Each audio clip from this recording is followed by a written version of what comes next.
Hi guys, good morning everyone. नमस्कार। तो आइए आज हम लोग पढ़ेंगे जय प्रकर्म और पोषण की तीसरी वीडियो लेकर के आए आप लोग के सामने। तो पिछली वीडियो कैसी लगी आप कमेंट सेक्शन में जरूर करें, और यह वीडियो कैसी लगेगी इसे भी कमेंट सेक्शन में जरूर करें और आगे शेयर करें ताकि सभी बच्चे जुड़ पाए। तो आज हम लोग पढ़ेंगे जंतुओं में पोषण। क्या पढ़ेंगे बाबू? जंतुओं में पोषण। इसके पहले हम लोग पढ़ चुके हैं पौधों में पोषण। क्या चीज पढ़े? पौधों में पोषण की पौधे अपना भोजन कैसे बनाते हैं, तो प्रकाश संश्लेषण के माध्यम से। कैसे बनाते हैं? प्रकाश संश्लेषण के माध्यम से। आज हम लोग पढ़ेंगे जंतुओं में पोषण। क्या पढ़ेंगे बाबू? जंतुओं में पोषण। तो कॉपी कलम लेकर के बैठ गए हैं। आज हम लोग पढ़ते हैं जंतुओं में पोषण। क्या पढ़ेंगे छोटू? जंतुओं में पोषण। तो बस जो सब जुनून के साथ जुड़ जाइए और आप अपने सभी दोस्तों को फेसबुक व्हाट्सएप ग्रुप पर शेयर करें ताकि सभी जुड़ जाएं, क्योंकि बहुत से लोग अभी तक जुड़े नहीं है। ऑनलाइन क्लास में सुबह बोल रहे थे सर कि अभी किसी के पास मोबाइल नहीं है। तो बाबू मोबाइल सब खरीद लीजिए। मम्मी पापा को समझाइए कि अब डिजिटल इंडिया होने के कगार पर है और 25 यानी 2025 तक होते होते लगभग डिजिटल इंडिया हो जाएगी। ये तब होगी जब हमारा और आपका साथ रहेगा। तो आप लोग सभी मोबाइल का यूज करिए, खरीदिए और सदुपयोग कीजिए। सदुपयोग मतलब सही उपयोग कीजिए। ये नहीं कि पापा मोबाइल दे दिए पढ़ने के लिए लेकिन कहा बच्चा पढ़ रहा दिन भर व्यस्त है। तो ऐसा नहीं करना छोटू। आइए अब हम लोग पढ़ते हैं जंतुओं में पोषण। क्या पढ़ेंगे? जंतुओं में पोषण। तो सबसे बाबू पहले हम लोग पढ़ेंगे जंतु जिसमें हम लोग पढ़े थे क्या होते हैं? परपोषी होते हैं। क्या होते हैं बाबू? परपोषी होते हैं। क्या होते हैं?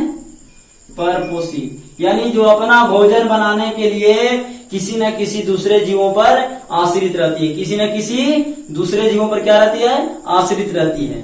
तो इसमें सबसे पहले हम लोग पढ़ेंगे बाबू अमीबा और पैरामीशियम के बारे में। किसके बारे में? अमीबा और पैरामीशियम के बारे में। तो सबसे पहले हम लोग जानते हैं अमीबा के बारे में। किसके बारे में? अमीबा के बारे में, क्योंकि यह क्लास 10th की बायोलॉजी है बाबू, जिसमें जो सिलेबस रहेगा वही लेकर के चलेंगे। ये नहीं कि सर अमीबा और पैरामीशियम ही काहे लिए, इसके पहले और क्यों कुछ नहीं लिए।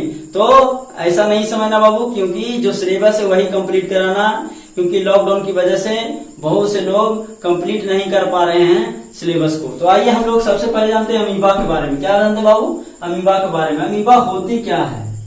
तो बाबू अमीबा एक कोशिकीय जीव होती है। क्या होती है? एक कोशिकीय जीव होती है। ये कैसा जीव है बाबू? एक कोशिकीय जीव। कैसा जीव है? एक कोशिकीय। एक कोशिकीय का मतलब समझते हैं? जिनका संपूर्ण शरीर एक कोशिकाओं का बना हो। कितने कोशिकाओं का बना हो? एक कोशिकाओं का बना हो। मानव कैसा जीव है बाबू? बहुकोशिकीय जीव है। क्यों? क्योंकि इनके शरीर में अनेक कोशिकाओं का मेल होता है, कई कोशिकाओं से बने होते हैं। तो एक कोशिकीय जीव होते हैं। ये कहाँ रहते हैं बाबू? तो मृदु जलीय जीव में रहते हैं। कैसे जीव में? मृदु जल में। यानी ये कैसा जीव है बाबू? मृदु जलीय जीव है। कैसा जीव बाबू? मृदु जलीय जीव है। और इसका आकार कैसा होता है बाबू? आकार की बात करें तो अनिश्चित आकार। क्या होता है बाबू? अनिश्चित आकार। अनिश्चित आकार का मतलब समझते हैं बाबू?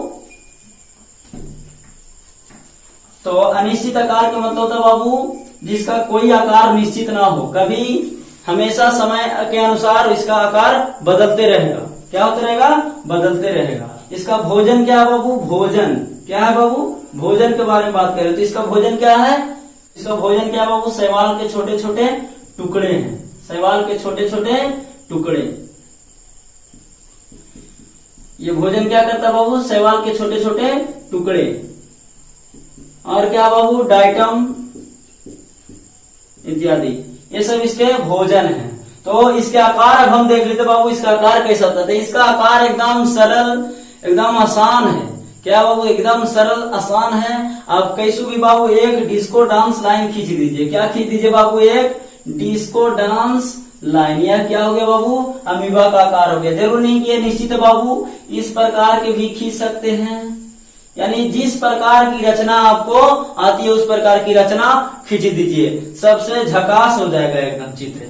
इसका क्या है बाबू? चित्र है। इसका आकार अनिश्चित होता है। क्यों अनिश्चित होता है बाबू? तो ये अपना जो इसका जो प्रचलन अंग के बारे में से पहले समझिए, उसके बाद आप समझ जाइएगा। प्रचलन अंग, प्रचलन का मतलब समझते बाबू, यानी जिसे चलता है। जैसे हम लोग क्या चीज से चलते हैं बाबू? पैर से चलते हैं। क्या चीज चलते हैं? पैर से। बचपन में क्या बोलते हैं? टंगरी जिसको बोलते हैं। क्या बोलते हैं? टंगरी। तो हम लोग पैर से चलते हैं। क्या से? लेकिन अमीबा क्या चलता है बाबू? फुटपाथ से चलता है। क्या से बाबू? फुटपाथ से। अगर भोजन ग्रहण करने का मुख बोले, क्या बोले बाबू? भोजन ग्रहण करने का मुख, तो इसका मुख क्या होता बाबू? नहीं होता, यानी कोई भी निश्चित नहीं होता। यह भी कुटपाद के माध्यम से ही करता है बाबू। किसके माध्यम से?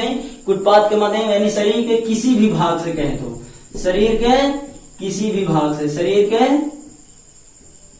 किसी भी भाग से बाबू। यानी भोजन ग्रहण करने का इसका जो मुख होता है बाबू, कोई निश्चित नहीं होता, शरीर के किसी भी भाग से ग्रहण करता है। अब बाबू कहते हैं अगर बहिष्करण करने की बात, क्या कहते हैं बाबू? बहिष्करण यानी उत्सर्जन करने का, तो वह भी शरीर के किसी भी भाग से, वह भी शरीर के किसी भी भाग से करता है। अब आइए समझते हैं भोजन ग्रहण कैसे करता है। हो गया बाबू? नोट कर लीजिएगा। चलिए आगे समझते हैं। नोट करने के लिए आप वीडियो को पॉज कर दीजिए और पॉज करके फिर धीरे धीरे नोट करते रहिए, फिर आगे देखिए बाबू। तो चलिए आगे हम इसको समझते हैं बाबू, भोजन के बारे में ग्रहण कैसे करती है।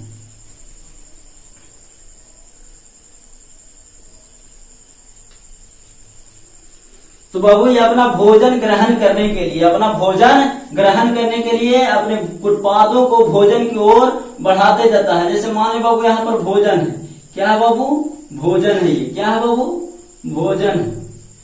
तो ये भोजन के लिए अपने कुटपाद को भोजन की ओर बढ़ाते जाता है, कुटपाद को अपनी भोजन की ओर बढ़ाते जाता है, बढ़ाते जाता है, और ये अपनी कुटपाद को फिर क्या कर लेता है बाबू? जोड़ लेता है। जैसे इस रचना में हम आपको दिखाते हैं, ये रचना जोड़ लेती है। भोजन कहाँ आ जाता है बाबू? अंदर आ जाता है, और अंदर आने करके इसके भोजन राजधानियां बन जाती है। क्या जानती है? यानी इसमें अगर बात करें तो क्या होगी बाबू? भोजन रसधानी। क्या हो गया? भोजन रसधानी, जिसमें कई एंजाइम होते हैं बाबू। एंजाइमों के माध्यम से ये भोजन को पचाना शुरू कर देते हैं। क्या कर देते हैं? शुरू करते हैं, और भोजन पच करके फिर शरीर के संपूर्ण भागों में अवशोषित हो जाते हैं। जो अपचे भोजन हो गए उसे भी निकालने के लिए कहीं भी शरीर के किसी भी भाग से निकाल देते हैं बाबू। अपने अपचे भोजन को शरीर के किसी भी भाग से बाहर निकाल देते हैं, यानी अपचे भोजन को कुटपाद के पास हटाना शुरू कर देता है, और फिर कुटपाद को क्या कर लेता है बाबू? अपना बाहर निकाल करके कुटपाद को अपना ज्वाइन कर लेता है। इस प्रकार अपना भोजन बाहर निकल जाता है। इस प्रकार इसका भोजन ग्रहण, और इस प्रकार भोजन जो अपचा भोजन उसको बहिष्करण किया। क्लियर बाबू? समझ में आ गया? Thank you. अब हम लोग पढ़ते बाबू पैरामीशियम के बारे में। किसके बारे में? पैरामीशियम के बारे में। कोई भी दिक्कत बाबू कमेंट सेक्शन में जरूर कमेंट करें। तो अमीबा क्लियर हुआ बाबू। अब हम लोग समझते हैं पैरामीशियम के बारे में। क्या के बारे में बाबू? पैरामीशियम ये क्या जीव है बाबू? तो यह भी एक कोशिकीय जीव है बाबू। कैसा जीव है? एक कोशिकीय जीव। कैसा जीव है बाबू? एक कोशिकीय जीव। यह कहाँ रहता है बाबू? यह भी मृदु जल में रहता है। कहाँ रहता है बाबू? मृदु जल में। यानी यह भी कैसा जीव है? मृदु जलीय जीव है। कैसा जीव है? मृदु जलीय जीव है। कैसा जीव बाबू? मृदु जलीय। इसका आकार बाबू, तो इसका आकार निश्चित होता है। इसका आकार क्या होता है बाबू? निश्चित होता है। इसका आकार क्या होता है? निश्चित होता है। कैसा आकार होता है बाबू? तो स्लीपर आप लोग समझते हैं, यानी चप्पल जिसको बोलते हैं उसके उल्टे आकार का, स्लीपर के उल्टे आकार का, स्लीपर के उल्टे आकार का, स्लीपर के उल्टे आकार का होता है बाबू। क्या होता है? स्लीपर के उल्टे आकार का। इसका भोजन ग्रहण करने का मुख जो होता है बाबू, क्या होता है बाबू? इसका निश्चित होता है। यानी मुख क्या होता है बाबू? निश्चित होता है। क्या होता है बाबू? निश्चित होता है। इसका प्रचलन अंग की बात करें बाबू, प्रचलन अंग का मतलब जिसके माध्यम से चलता है, तो यह चलता है किसके माध्यम से बाबू? सीलिया के माध्यम से। किसके माध्यम से बाबू?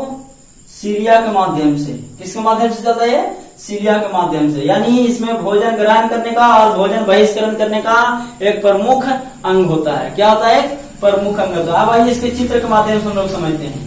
क्या बाबू? इसके चित्र के माध्यम से। ओवर, तो टेक ए टाइम प्लीज। चलिए आगे समझते हैं हम लोग बाबू। क्या समझते हैं? इसके चित्र के माध्यम से हम लोग कि यह भोजन ग्रहण कैसे करता है। तो यह भी देखिए, यह इसका चित्र हो गया।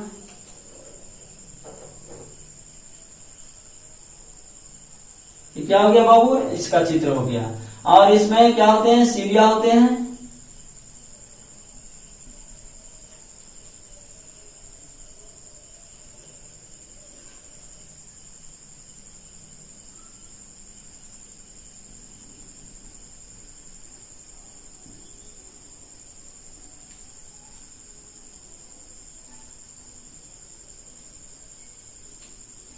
ये बाबू इसका सीलिया है। क्या है बाबू? इसका सीलिया है। तो ये इसका प्रचलन अंगक है। क्या बाबू? प्रचलन अंगक है। क्या करता है? तो ये अपने भोजन को ग्रहण करने के लिए इसका बाबू मुख है। बाबू भोजन ग्रहण करने का मुख है। क्या है? भोजन ग्रहण करने का मुख है। क्या बाबू? और एक इसका बहिष्करण करने का जगह होता है। क्या होता है बाबू? बहिष्करण करने का जगह।